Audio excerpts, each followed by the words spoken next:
Je m'appelle Séverine Pendanx, je suis enseignante à l'école du Carbo à Mont-de-Marsan et je suis enseignante en classe de CE2. Qu'êtes-vous venu faire aujourd'hui avec votre classe?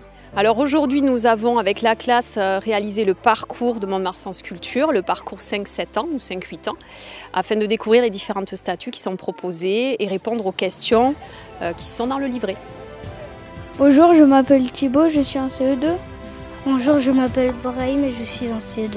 Bonjour, je m'appelle Léa et je suis en CE2. Qu'est-ce que maîtresse vous a expliqué sur cette sortie? Elle nous a dit qu'on allait voir des sculptures de sculpteurs et qu'on allait répondre à des questions sur un papier avec un crayon.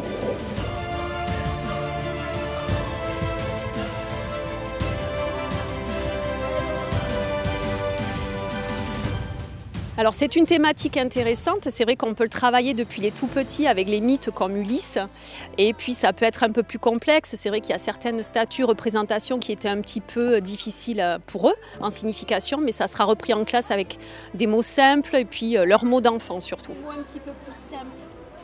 Bardine Curie, c'est là. En quoi selon vous c'est enrichissant que d'ouvrir cette culture de l'art aux plus jeunes? Ben justement, ça ouvre un esprit critique. Comme je le disais, ce n'est pas forcément le réflexe d'aller dans un musée, pas ouvert à tous, suivant les niveaux sociaux ou les hobbies, les activités de chacun. Mais là, on va essayer de développer l'esprit critique, pas juste se cantonner à j'aime, je n'aime pas, expliquer pourquoi, en quoi ça réveille des sensations, des émotions, pourquoi ça nous touche. Voilà. Qu'est-ce qui t'a plu dans cette sortie? Parce qu'on est sorti prendre l'air à l'ombre, un petit peu au soleil. Quelle est la statue qui t'a le plus plu et pourquoi? J'ai préféré le rhinocéros parce qu'il était grand et qu'il était rouge. Après cette sortie, quelle va être la suite en classe? Y aura-t-il une suite? La suite, comme on savait depuis juin qu'on allait participer à cette sortie, cette Mont-de-Marsan Sculpture sur les mythes, on va travailler les mythes en classe par des lectures, puis aussi des contes pour voir les différences entre les personnages fantastiques, les personnages mythologiques, bien sûr avec des niveaux de lecture adaptés. Est-ce qu'on va passer à la télé? Oui.